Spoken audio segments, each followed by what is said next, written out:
I'm Mindy with Hinley Handmade. I naturally dye yarn for knitters and crocheters, and I am also a published knitwear designer. Welcome to our knitting chair chat. So if you are new around here, the reason I kind of laughed at that last part is because I am newly published. I'm a newly published knitwear designer. I just put out my very first hat pattern, knitting hat pattern, I guess I should say. And I'm here today to tell you all the inside scoop, but all the behind the scenes kind of stuff for the process and what it looked like to create my very first pattern.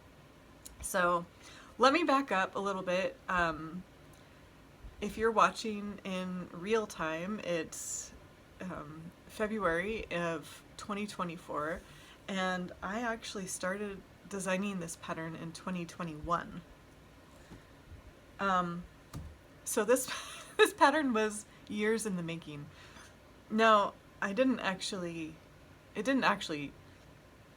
take me years. I wasn't working on it consistently all that time. So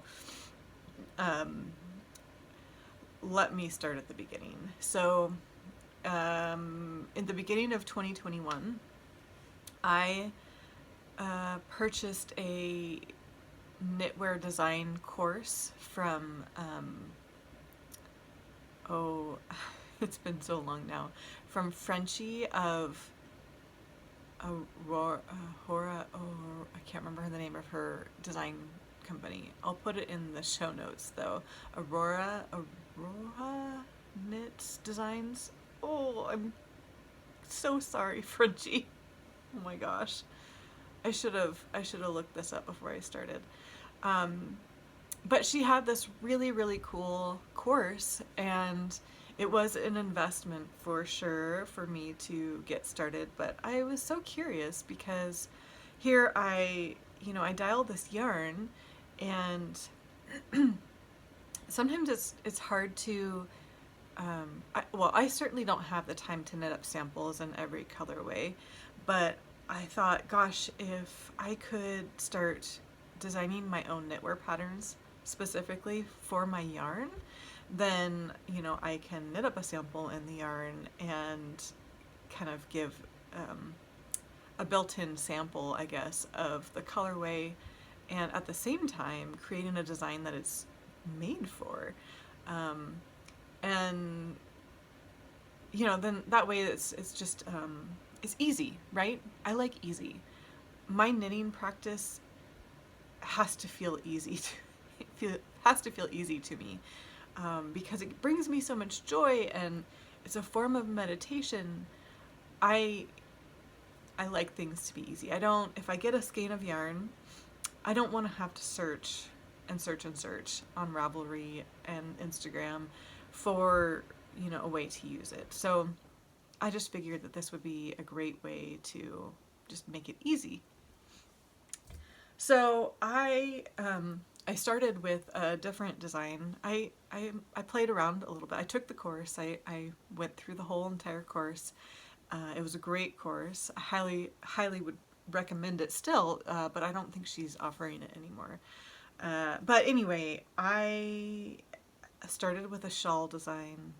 Actually, I think my very first design was a cowl.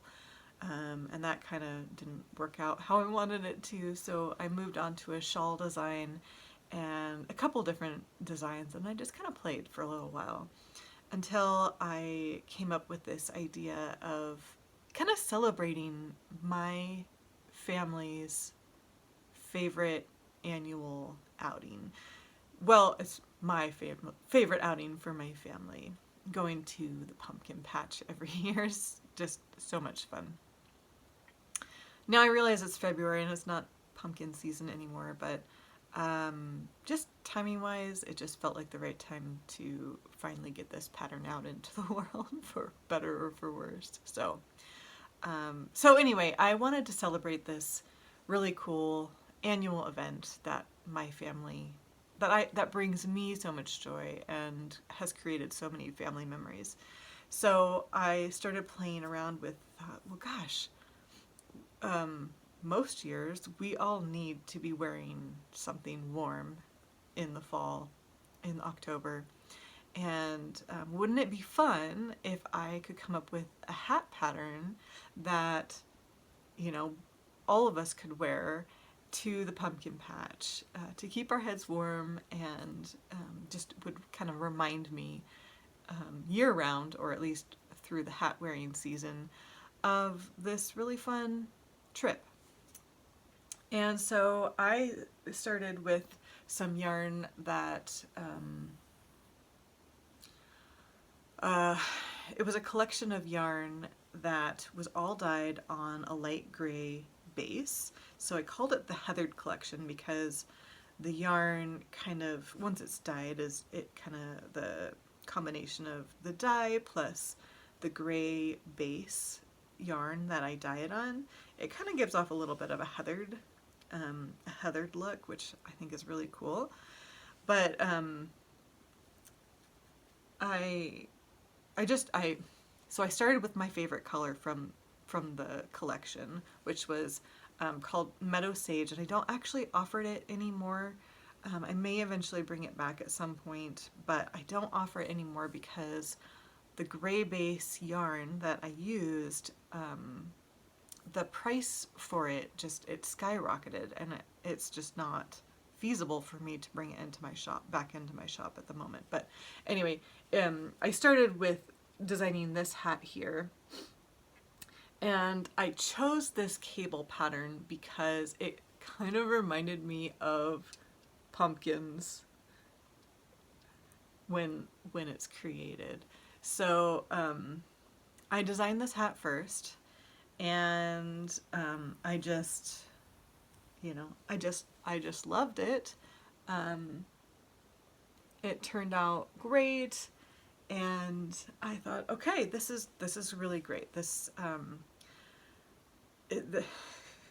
I being new to knitwear design, I make it sound I make it sound now like, oh, well, I just knitted this up and it was magic and it worked out perfectly. But no, I did actually need to do a lot of math on it. The ribbing wasn't terribly difficult for me to figure out, but I did have to figure out like how many stitches to cast on, and how that plays into the pattern, because the pattern, of course, to make the pattern work, there has to be a certain number of stitches within the repeat that you knit around. So I had to play with it a little bit, but that wasn't the hard part for me. The hard part for me was once I had created the what is this called? The body? This part of the hat, the decreases, I had to figure out how to do the decreases. I really wanted I wanted to keep the pattern going through the decreases. And so it required a lot of fiddling and playing and taking out and redoing until I could get it to look how I wanted it to look. So the decreases are obvious, right? There's little areas where the stitches are decreased, but I did like how it turned out, because it still looks like the pattern continues up through the crown of the hat. So once I had this one figured out, I moved on to the different sizes. So from there, I had to kind of figure out, okay, so how many sizes of hats do I want? I want to be able to make this so that a knitter could grab this pattern and basically knit it for anyone in their life, from baby on up to, an adult. And So I started casting on different amounts of stitches to kind of accommodate the different circumference heads that the hat could potentially be designed for, worn or knitted for. And so again, it was a lot of math. When you're just knitting, a pattern, you don't really think about all the math that goes in behind the scenes. And it's not complicated math by any means. But you do have to, think about how many stitches you need and what the gauge is going to be, of course, to make it all work. So I went ahead and I decided that I would go with 3 sizes for adults. And the reason I did that was because personally I don't have much hair. What I do have is very thin and fine, and I don't have a very large noggin. So for me, I was thinking, the adult small would probably be a good place to start, and an adult small would probably be also appropriate for an older teen, even a younger, even a younger teen. And so, with the way the pattern worked out, I ended up with these 3 sizes. So the medium is kind of what I would consider an average. Is that, I hate to say average because we're all unique, but maybe what I'm trying to say is it's more like what you would think of if you just went out and bought a single-sized adult hat pattern from a designer. So that's kind of where my gauge was for the adult medium, is what I called it. So it has a little more, width, a little more height, but it's not terribly different from the small. And you know what, I would say the biggest difference between the medium and between the 3 adult sizes, and then here's the large one. The biggest difference is how far you prefer your hat to go over your ears. So when I think of a worsted weight hat, I'm normally going to be wearing this when it's pretty cold. So I like my ears basically completely covered. With the small, with the adult small, it doesn't quite cover my ears. With an adult medium, it does completely cover my ears. And then with the adult large, I had in mind large man. This hat fits my husband quite well. I have a friend who had dreadlocks for years, and she always struggled with finding hat patterns that would fit all of her hair, plus her head, of course. So that is what I had in mind with the adult large, and it is pretty large. But again, if you have a larger head and you know that, the average single-sized hat pattern is always is a little small for you, the adult large may be exactly what you're looking for. So, and excuse my ends because I didn't weave in all of my ends. Because, can I just show you how many hats I've made with this pattern? I've made so many of them now. A couple of these were for my children for the holidays. That's my son and my daughter's hats that I grabbed to show you. But I have made a lot of these hats now, and I still think the pattern is fun, which is cool. I was a little afraid that I would be kind of burnt out on it by now, but yeah, I'm pretty happy with.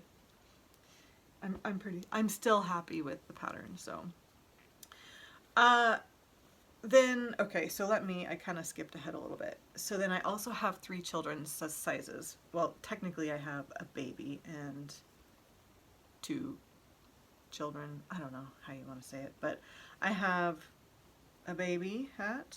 Where's the baby? Where's the baby? I think this is the baby.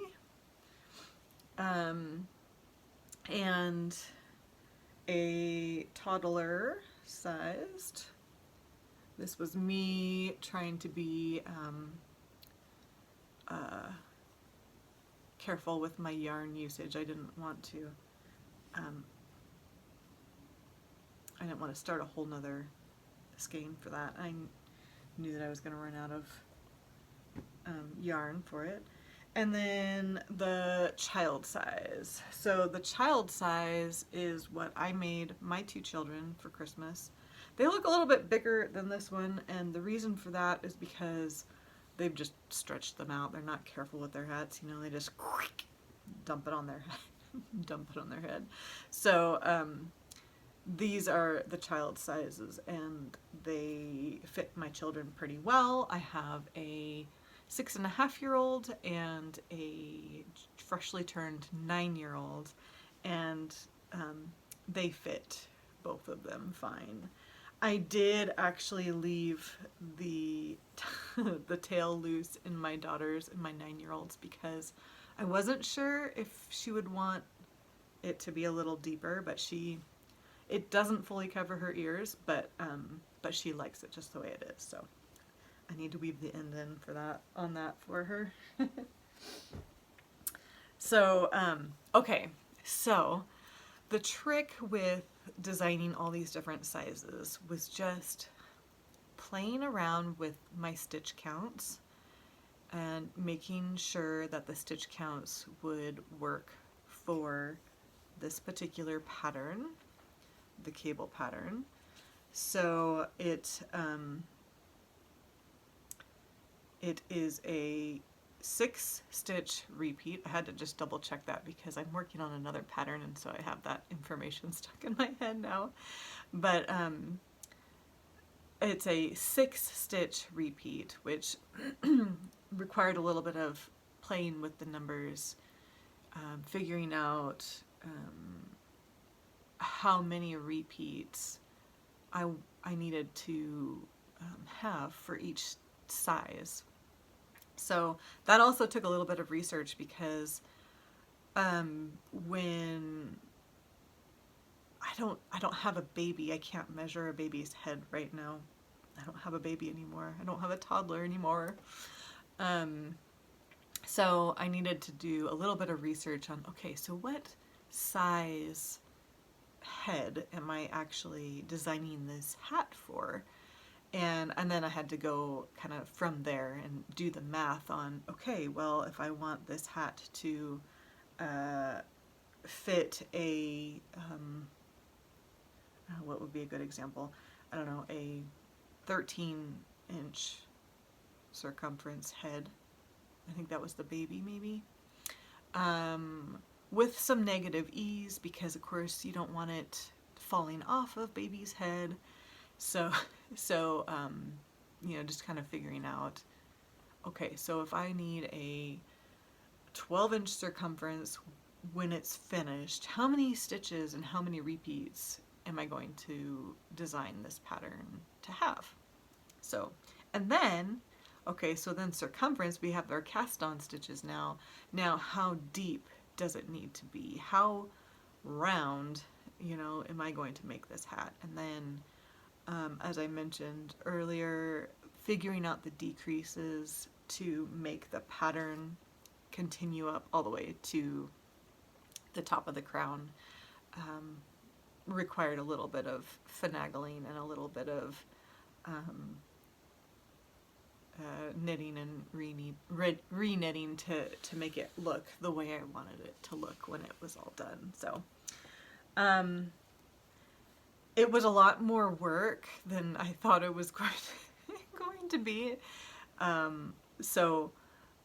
Yeah, so I wrote when I first started my design page here, my goal was to design a hat that reminds me of my favorite annual family activity, which is going to the pumpkin patch. And then I just started doing some sketching and figuring out some numbers. Do I want it? Did I want it to be like a snug beanie? Did I want it to be slouchy? And then figuring out the details from there. So let me just show you that I did have a lot of notes. I kept a lot of notes for this pattern, and it just kept going.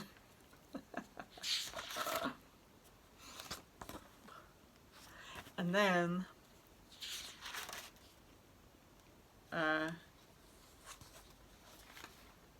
there's more, and there's more. And then I have pages and pages of patterns that I printed out after I'd started writing the pattern that I printed out, and I just have like numbers written all over them, crossing things out and redoing things, and trying to figure out. Measuring the gauge with this pattern turned out to be pretty tricky. It's actually harder to see the pattern on the variegated yarn, but measuring the pattern, measuring gauge for the pattern proved to be quite tricky. And because I used some yarn that was on this natural cream base and some yarn that was on this heathered gray base and this undyed darker gray, I think this is the darkest gray that my supplier offers, there's a little bit of variance in between all of these different yarn bases. So the way my supplier, as far as I know, I don't think there are any breeds of gray sheep. I could be wrong about that. But this is Rambouillet yarn and wool. And to get these beautiful gray shades, they blend the natural cream with the black sheep and then come up with these different blends of gray. And so there's just a little bit of variance between them all, which complicated finding an accurate gauge. So when I did finally get all of my numbers, well, when I thought I finally had all of my numbers right and my pattern written, I sent it off to my tech editor, and she came back with saying, I'm not sure about that gauge of yours. That doesn't really make much sense.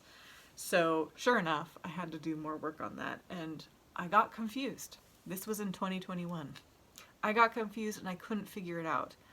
I didn't remember that between those different yarn bases, there was going to be some variance. So I just really needed to find an average. And I kept coming up with different numbers. And I finally said, I threw the pattern in the naughty corner and I said, okay, I'm going to pay my tech editor for her work because this was a couple months later. I didn't want to forget to pay her. And I just set it aside and I said, okay, I'm going to come back to it. It took me 2 years to come back to it. It was the end of 2021 when I kind of gave up on it, and then it was the end of 2023 when I picked it back up again and said, I want to finish this. It's almost a complete pattern, but I just haven't finished it yet. So I pulled it back up and pulled up my notes from my tech editor, and I just attacked it again. And in there were some other errors in terms of like numbers of repeats. So even with all those notes that I showed you that I kept while I was designing these, I still got the number of repeats messed up somehow. I don't know. And that got caught by my test knitters. So thank you so much, test knitters, for being willing to be my guinea pigs for my very first pattern and for helping me catch all of those errors, because I mean, they were significant enough that I would have been felt really badly if I put this pattern out for the public to purchase and then had, all these errors. So while I know, errors can still happen in published patterns, even in professionally, like, magazines, and, it can happen. My goal is always to put out the cleanest products that I can. So whether that's my yarn, or, as I'm newly diving into knitwear design, I want to make sure that if somebody is going to buy something from me, that it's going to be what they expect and hopefully exceed their expectations. And I certainly don't want anybody disappointed in anything that I make. So that's that. So that's kind of the story. That's the story of how this hat pattern came to be, why it came to be, and oh, okay. And then I wanted to mention one other thing. So with my original pattern that I had written, I had taken all these photos with this colorway for my pattern, and I realized that it wasn't going to work because this colorway isn't even offered anymore. And I always get really frustrated when I come across a pattern and I can't even get the yarn.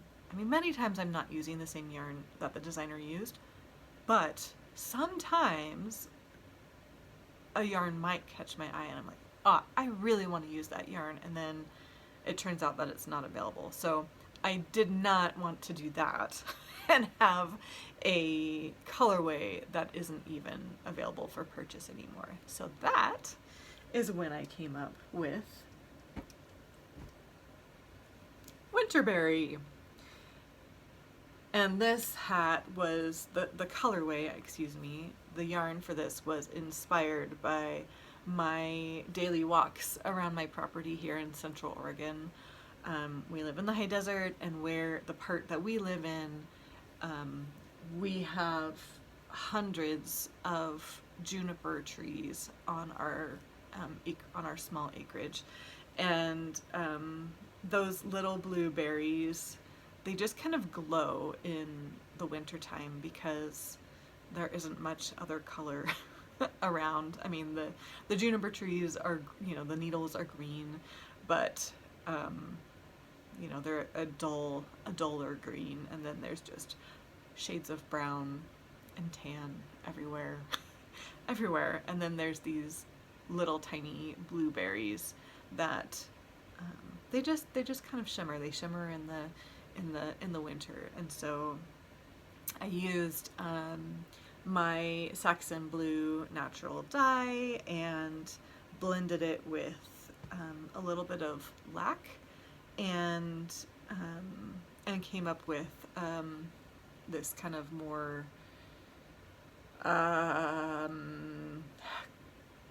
cornflower-ish blue shade. But the interesting thing about this colorway is because I'm blending two natural dyes together, you will get some areas in your yarn where it kind of highlights more of the purpley pinky color of the lac that I used to kind of tone down the yellows in this blue dye. So you can't really see it too much because in the pattern it just kind of makes everything blend together. But I was noticing as I was dyeing up more skeins for my shop that There are more like kind of purpley bits that you maybe wouldn't notice if you were just looking at the hat. So they'll blend in with the cables, and they would be more noticeable if you were just doing a stocking knit project. But it's all beautiful because it all blends together, and that's the beauty of natural dyes. I feel like you can basically put any of them together and come up with something beautiful. So that is the Annona hat. That's the Annona hat. Originally, was calling it Wagon Ride, but then I don't know. I just wanted something more, maybe less specific, to hopefully appeal to a wider range of knitters. And so, Annona, it means of the harvest. So I felt like that was really appropriate, but a more subtle nod to my design inspiration. So, okay, so that is the Annona hat. That's the inside scoop.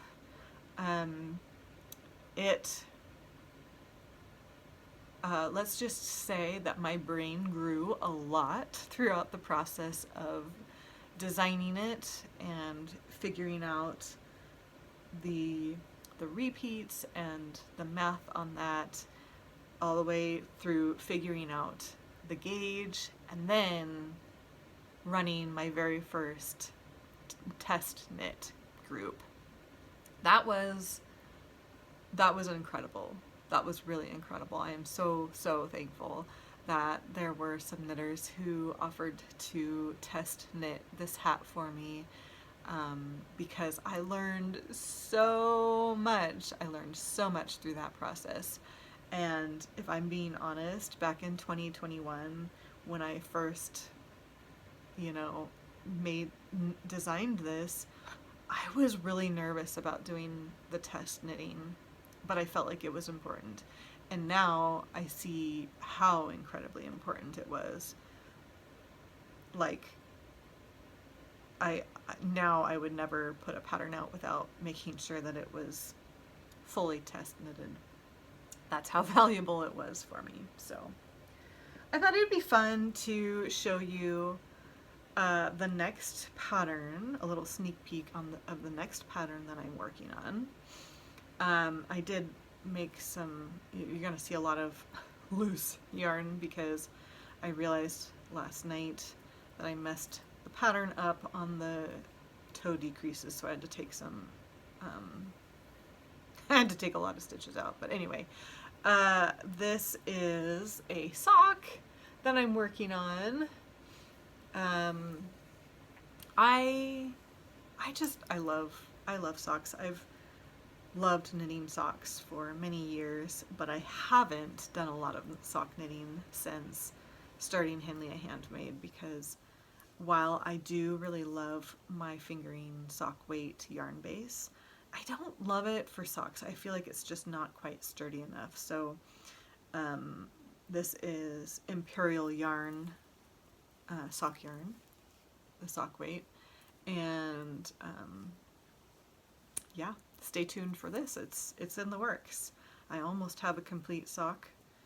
I started working on writing the pattern over the weekend, and again, I'm just it's incredible to me that I can keep what feels like such meticulous notes, and then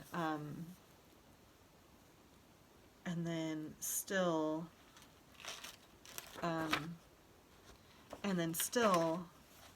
especially on something like a sock, because I've knit so many of them, I don't usually need a lot of instructions to make a successful sock, to knit up a successful sock. So when I keep all of these meticulous notes and then I try to transfer them into pattern form, there's still a lot of learning for me to do in being able to translate maybe some knitting skills that I just have accrued over the many years that I've been knitting, and I don't think about them until I'm trying to put them in pattern form, and then I'm like, oh wait, what did I do there? I didn't write it down. Like I wrote down, you know, this other thing, but how exactly did I do that? I don't, which row is that on that I, you know, like which row do I start on do I start on the wrong side? Or, you know, I'm like, there are details that you just don't think about until you actually start writing the pattern. So anyway, that is a fun sneak peek into my next pattern. And yeah, you can stay tuned for more information on that. But if you are watching this in real time, today is, this video should go out on Tuesday, February 13th, which is our official kickoff day for the knit along that I'm going to do for the Anona hat pattern launch. Sorry, I'm holding my microphone in my other hand. There we go. So if you are interested in knitting along with us, it's not going to be a super long knit along. It'll be just about a week, but we will kick off tonight. I'll put the sign up link in the notes. And really the only real reason for that is to so that I can send you the Zoom link information, and so that you can join when it's time to cast on. I mean, sorry, not, well, cast on, but also to join us when we go live. So, and that will also, I will record any of the knit alongs. We'll have 3 Zoom sessions, and I will knit, and I will, my tongue is getting tied now. I will record the Zoom sessions where there are any teaching moments in them. So to the first one, I'll talk about the cast on and the cables. So anything like that, I will record so that I can, you know, share that, but publicly. So you can have your camera on or off. It's no big deal to me. Of course, I love seeing your faces and being able to see your face connected with your voice, but I get it. It's, you don't, some days it's just not a camera kind of day. That's totally fine with me. It doesn't bother me at all.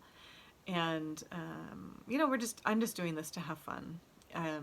It's just purely just, you know, just to answer questions, have the, you know, be available to answer questions and cheer you along the way. So I hope you join us.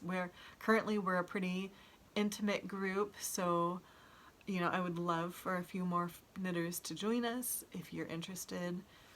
And you know, if you would like to join, if you would like to have a few knit nights, virtual knit nights with me, and you're not knitting the hat, maybe you're in the middle of another project, or you're just not interested in knitting a worsted weight hat, maybe you live in Florida,